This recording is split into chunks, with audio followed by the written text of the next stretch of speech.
السلام عليكم ورحمة الله وبركاته، وأهلا وسهلا بكم في هذه الحلقة الجديدة من برنامج جسور. وضيفي الليلة هو الحاخام اهرون كوهين من جماعة ناطوري كارتا المعروفة بمعارضتها للصهيونية. Rabbi Cohen, it's a pleasure to have you on Al-Hiwar once again. It's a pleasure to be back. I hope you're well. Thankfully, yes. It's been a while since we met. It has indeed. We have to be thankful to the Almighty for every minute. Alhamdulillah. Alhamdulillah. Yes, the world from around us doesn't seem to be that well, and we've recently witnessed an atrocity in Paris. Some of the victims of that atrocity were Jewish. And there is no hiding the fact that the Jewish shop was singled out or targeted because the shoppers were Jewish. And this is most probably because of some misconception that Jews, wherever they happen to be, are associated with Israel, are associated with Zionism, and the attacker himself actually tried to justify his action by referring to Israel. Has this caused anxiety within the Jewish community here in the UK?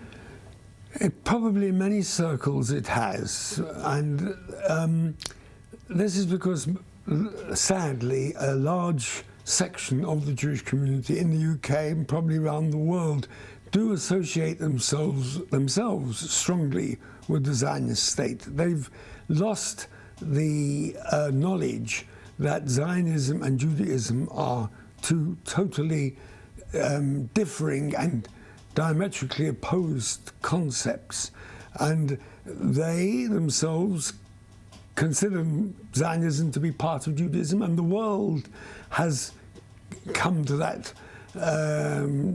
understanding that Zionism and Judaism are one and the same. And this is what the Zionists want. The Zionists like to present themselves as the representatives of the Jewish people. And of course, when it comes to looking at the wrongs that the Zionists have done and are doing, so it's understandable that the victims of those wrongs associate Jews with Zionists. Now, we saw also that when there was a big march to which many world leaders invited in Paris as an expression of solidarity, Netanyahu, the Prime Minister of Israel, came, although of course there were reports in the media that he was not invited in the first place. He invited himself in, but he caused an uproar when he invited or told the Jews of France that France was no longer a safe place for them, and they better off migrating to Israel. How did you receive this? Very hypocritical. The whole idea of inviting Jewish people to go to Israel in order to make their position more secure is totally farcical. First of all, it's a fact that Israel is probably the most dangerous place in the world today. Although there has been this sort of atrocity taking place in France, but generally speaking, Israel is a very, very dangerous place to be in. But the real hypocrisy of it all is that the confrontation between the Muslims and the Jews nowadays has got nothing to do with a clash of religions. It's to do with Zionism. Until the advent of Zionism, Muslims and Jews lived peacefully together for hundreds and hundreds of years, far more peacefully than they did in the European countries under the Christians. And it's only through the advent of Zionism that the confrontation has developed. And so Israel, the very existence of the state of Israel is the root cause of the problem in Palestine. So to invite more Jews to come back to Palestine now is adding fuel to the fire, and it's totally farcical. I read an article a few days ago by Meron Rappaport who said that Netanyahu was merely echoing what Theodor Herzl said more than 100 years ago, when as an answer or as a proposed remedy to rising anti-Semitism in Europe, Theodor Herzl called on the Jews to go and find or to establish a homeland of their own, assuming that this would be the safest place for the Jews. But has there been a safe place for the Jews?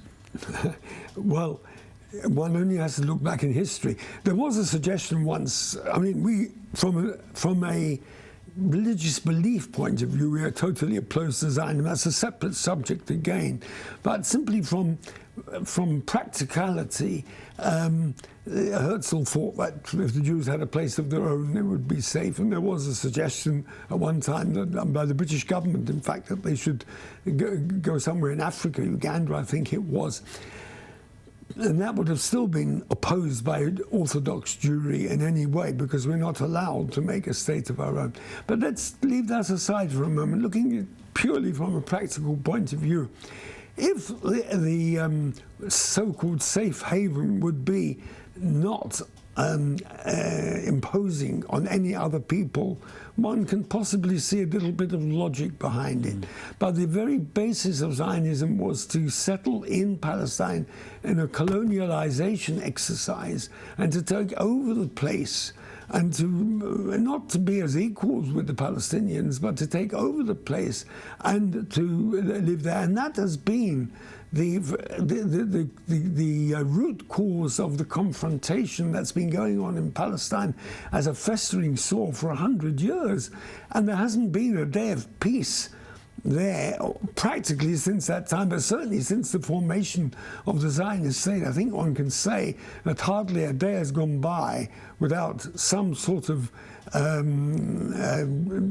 terrorism or atrocity, whatever you like to call it, violence taking place, which has been no good either for the Jews or for the Arabs.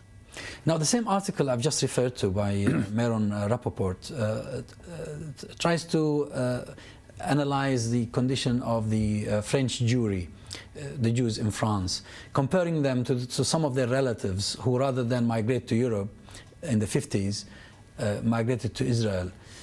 And he provides figures and statistics to show that those who went to Europe are actually much better, are in a much better situation or economic status compared to those who continue to be treated in Israel perhaps as second-class citizens. Well, this seems to be a fact. I personally have never been, so I can only rely on reports. But there seems to be in the so-called State of Israel a lot of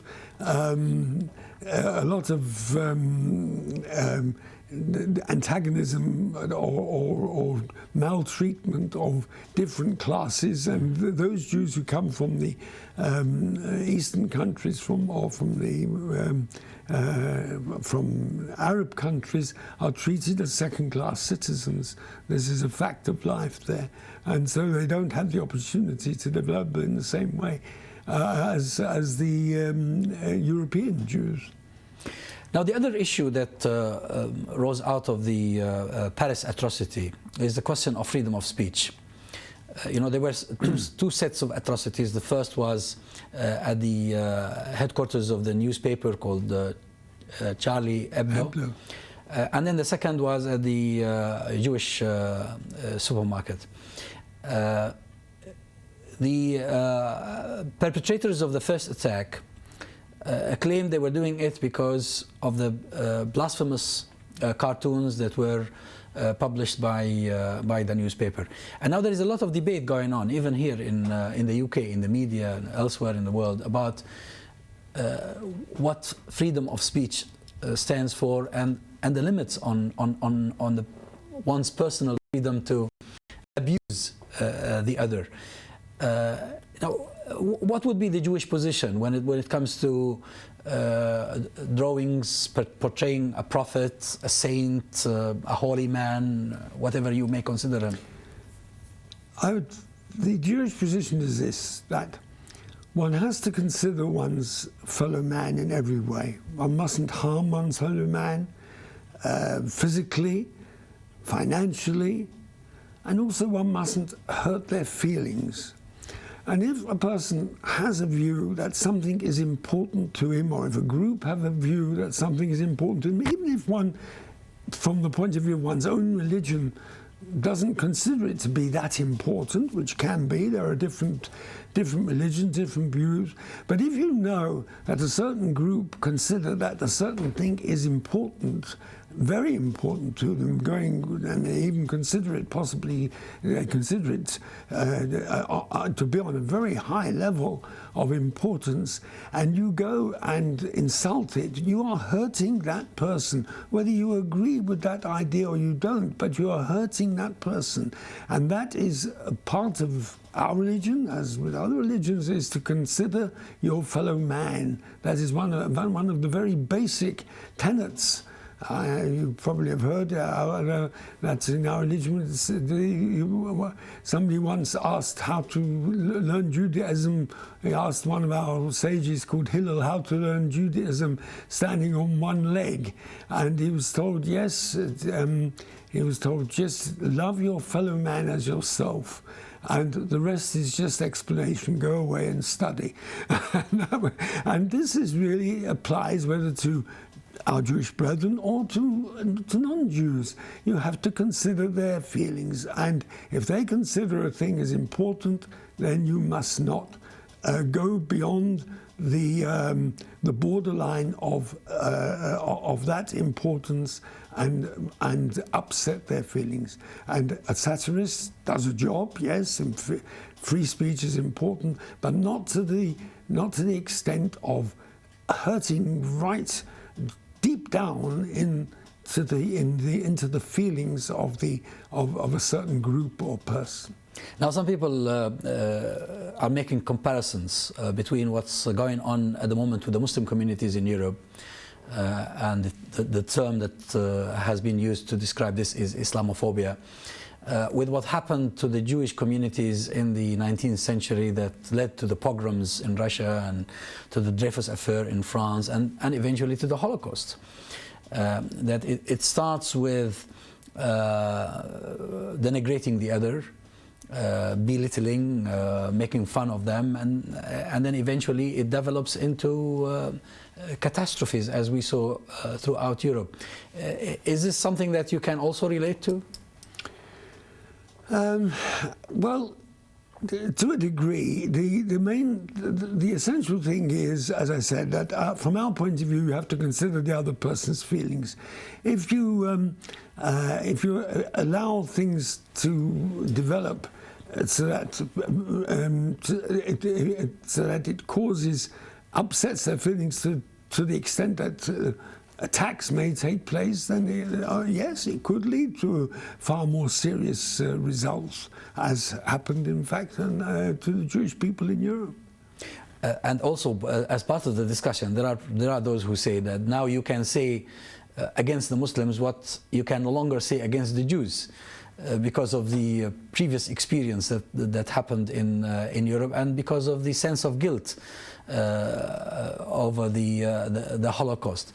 That today anti-Semitism in many European countries is considered a crime that can be penalized by law, but Islamophobic remarks, no matter what, are not penalized in any way. Yeah, well, this in fact would be considered. This is very wrong. Governments and authorities should realize that all groups have to be treated alike. Now, recently we witnessed also in Europe, apart from what happened in Paris, moves by several parliaments in Europe that were unthinkable before, in favor of recognizing the state of Palestine. And this has caused outrage.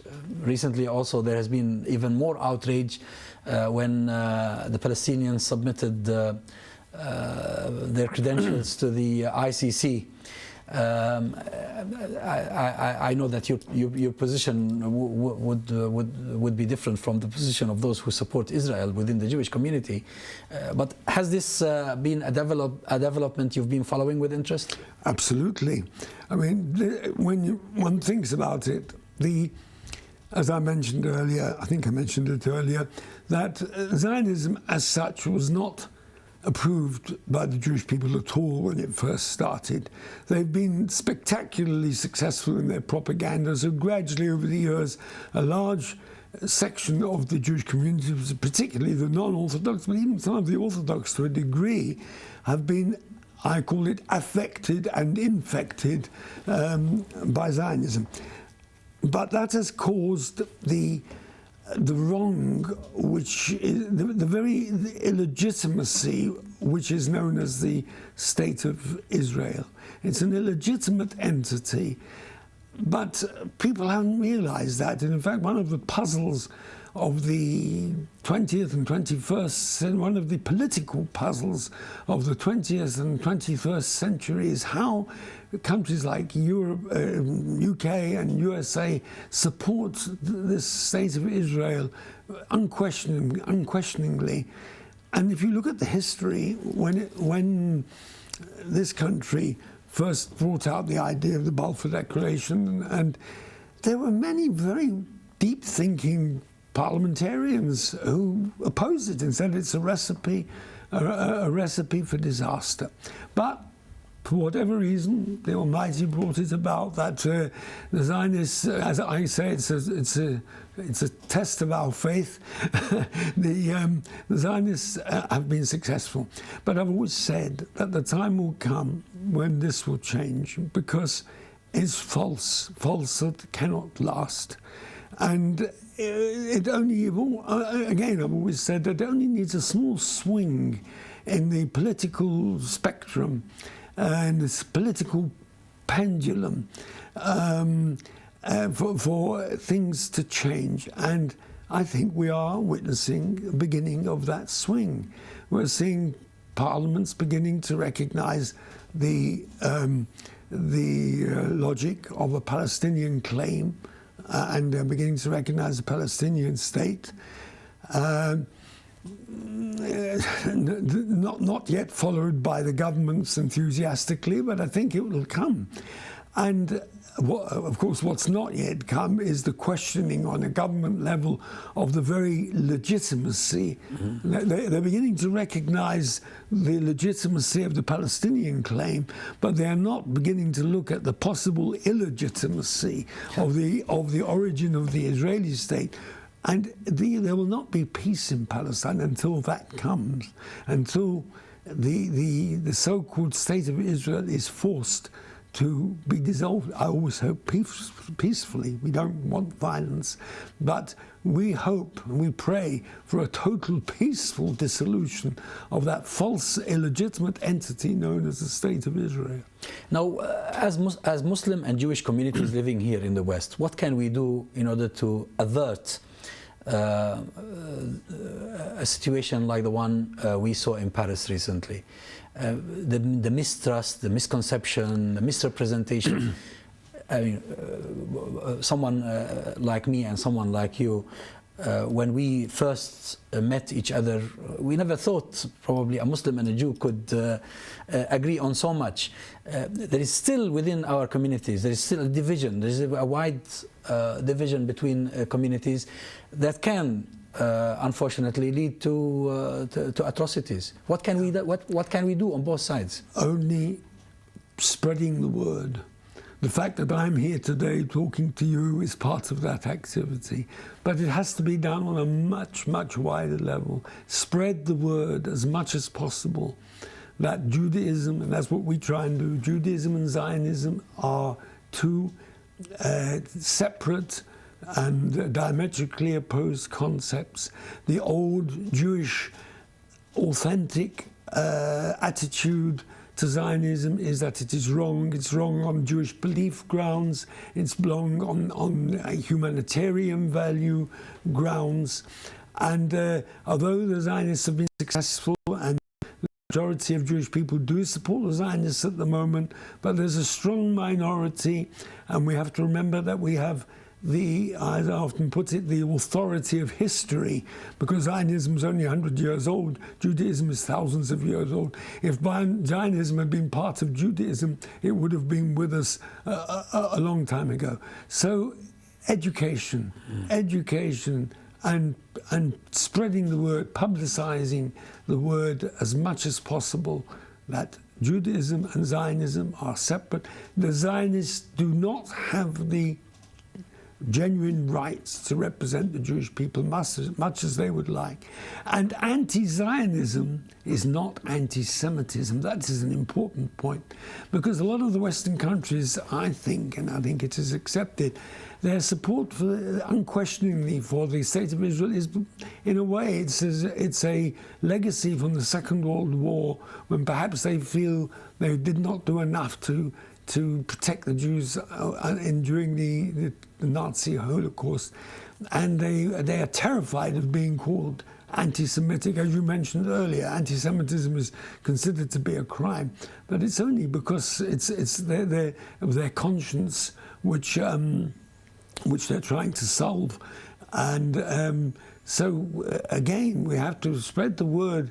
Anti-Zionism is not anti-Semitism. But this dissociation between Judaism and Zionism, to what extent is it really happening in reality within the Jewish communities? It depends. I mean, take, for instance, our own group or groups holding a similar idea. You've got in New York City, for instance, probably hundreds of thousands of people who support that idea. In the State of Israel itself, there are thousands who support the idea that of the illegitimacy of the State of Israel. But they're only a minority still. But nevertheless, they're a powerful minority. And they once represented the majority, didn't they? I mean, 100 years ago, oh, yes. The majority of Jews... When Zionism first started, both lay and religious authorities all opposed Zionism. But the Zionists, for a number of factors, were spectacularly successful. But that doesn't mean to say it will last. Do you expect a reversal of this? Do you expect in the future that more Jews will come to realize that Zionism wasn't the way forward? To a degree, but I think it will have to be imposed upon them. I think events which the Almighty will lead to, I'm sure, will develop, which will show the falsehood of the Zionist state. Sometimes people say, well, it's impossible. I mean, look how powerful the Zionists, look how they're supported. I say it's not impossible. I cite recent examples in history, recent history. Look how powerful the apartheid state in South Africa was. And yet the tide turned against them, and they became dissolved almost comparatively without bloodshed. And look at the powerful effigy of the Soviet Union, which practically frizzled out overnight, again with comparatively little bloodshed. So this entity, as you call it, which is, you quite rightly call it entity, this Zionist entity, it is not immune to the same sort of result. It will, and the Almighty can do it in all sorts of ways, but one can see now how the tide is beginning to turn, and it only needs a few more screws to be turns to the screw, and they will realize that their backs are up against the wall. Well, Rabbi Cohen, it's always a pleasure to have a discussion with you, and thank you very much for coming to Al-Hiwar. Well, it's a pleasure being here, and let's hope we can all merit the time when the whole world will be able to be at peace with each other. إن شاء الله آمين. وشكرا لكم على حسن المتابعة، والسلام عليكم ورحمة الله وبركاته.